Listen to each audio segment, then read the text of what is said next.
Bonjour, je m'appelle Odile, j'ai 23 ans et je suis célibataire et je suis professeure de lettres classiques.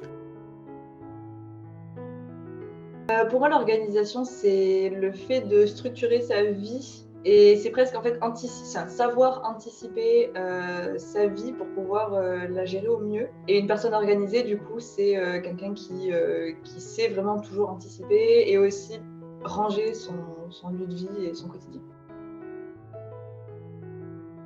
Alors oui, je me considère comme quelqu'un de très organisé, parce qu'en fait, dans ma vie, si je suis pas organisée, je suis très, très angoissée. Donc pour moi, c'est hyper important et je suis toujours, très, très organisée. Tout avait vraiment sa place, il y avait rien qui dépassait. La trousse était toujours au même endroit, les cahiers au même endroit, tout était parfait. Alors moi, je vis dans un appartement, seule, j'organise du coup comme je veux puisque je suis seule. Je dirais que l'espace le plus organisé chez moi et dans ma vie en général, ce serait mon bureau, c'est-à-dire tout ce qui touche aux études en fait.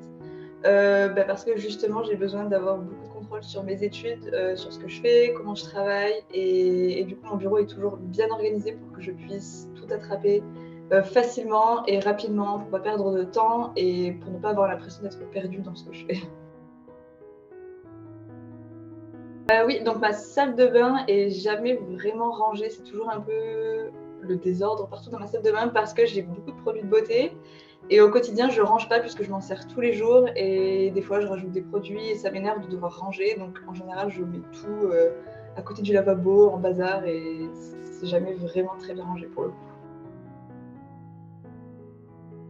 Dans ma salle de bain, c'est un peu le seul endroit où c'est le désordre, étalé. Sinon, en général, je camoufle un peu parce que j'ai toujours des boîtes ou des rangements dans lesquels je fous un peu tout pour éviter que ça se voit trop, ce qui fait que ça paraît rangé même si à l'intérieur, c'est complètement, désordonné. Oui, parce que, enfin, quand on est organisé, on est moins distrait par, tout ce qu'il y a autour, on est beaucoup plus concentré sur ce qu'on fait et je trouve que ça permet de développer plus facilement la créativité. D'abord, j'utilise beaucoup mon agenda, bullet journal pour à peu près tout, les rendez-vous, les devoirs ou tout en fait. Je fais des pages de notes et cetera. Donc ça, c'est mon premier outil. Le deuxième, c'est les to-do list, j'en fais tous les jours, j'en fais pour la journée et pour la semaine aussi des fois quand j'ai vraiment beaucoup de choses à faire. Et le troisième outil, c'est, les post-it. J'utilise des post-it pour tout et tout le temps, j'en ai toujours sur mon bureau, dans ma trousse et dans mon sac. Comme ça, dès que je pense à quelque chose, quel que soit le sujet, je peux le noter et ça me permet d'y revenir plus tard et de rien oublier, de penser à tout et de pouvoir tout faire, tout le temps. Merci, au revoir.